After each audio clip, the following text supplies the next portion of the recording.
Hallo, ich grüße Sie. Mein Name ist Annette Haug. Ich bin Professorin für klassische Archäologie an der Christian-Albrechts-Universität zu Kiel und Leiterin der Antikensammlung, in der wir uns hier auch befinden. In meinen Forschungen beschäftige ich mich mit der griechischen und römischen Antike und hier insbesondere mit Städten und ihrer Gestaltung. Mein aktuelles EU-Projekt befasst sich mit der Frage, wie urbane Räume zwischen dem 2. Jahrhundert vor Christus und dem 1. Jahrhundert nach Christus durch Architektur, aber eben auch durch Ausstattung wie Statuen, Wandmalereien oder Mosaiken gestaltet wurden. Als ein Thema für den Denkraum gesucht wurde, schien es mir interessant, das Thema der städtischen Gestaltung für eine inter- und transdisziplinäre Fellow-Gruppe vorzuschlagen. Das Thema soll dabei in seiner ganzen Breite zur Sprache kommen. Der Denkraum Urban Design soll sich mit der Gestalt und Gestaltung von Städten in Vergangenheit, Gegenwart und Zukunft befassen. Was ist in diesem Zusammenhang nun aber mit Stadt gemeint?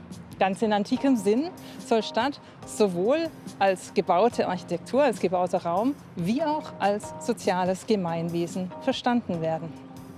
Urban Design soll sich dementsprechend sowohl mit der architektonischen Gestaltung des Stadtraums als auch mit der Gestaltung von urbanen Lebensbedingungen befassen. Dabei sollen verschiedene Skalen in den Blick kommen.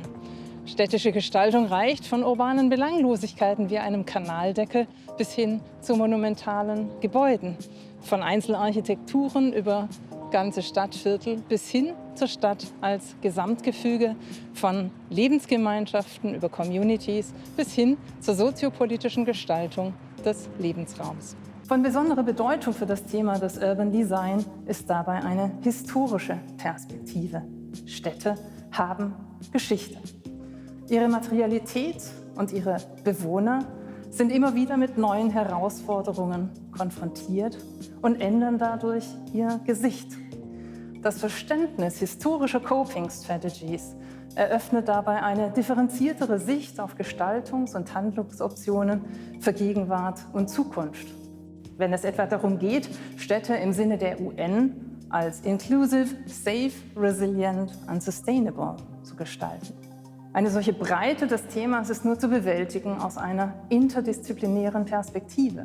Nur so gelingt es, verschiedene Faktoren in ihrem Zusammenspiel zu begreifen, etwa politische Haltungen in ihrem Verhältnis zu sozialen, ökonomischen und ökologischen Bedingungen und zur architektonischen Realisierung. Der Denkraum Urban Design adressiert folglich immer zwei Perspektiven.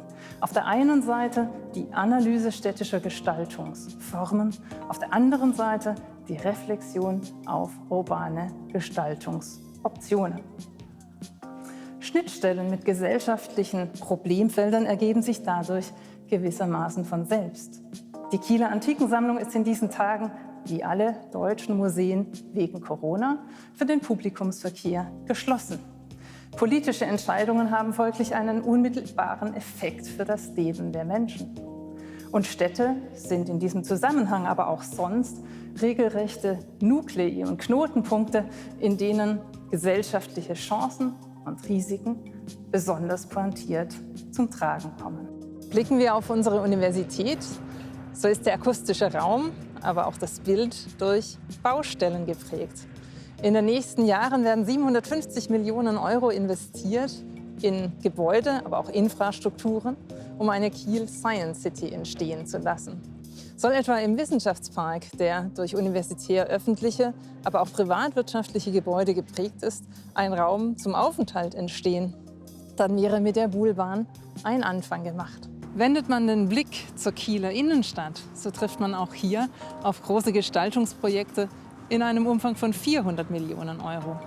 Die Stadt Kiel setzt auf den kleinen Kiel-Kanal, um die Aufenthaltsqualität im Stadtraum zu steigern.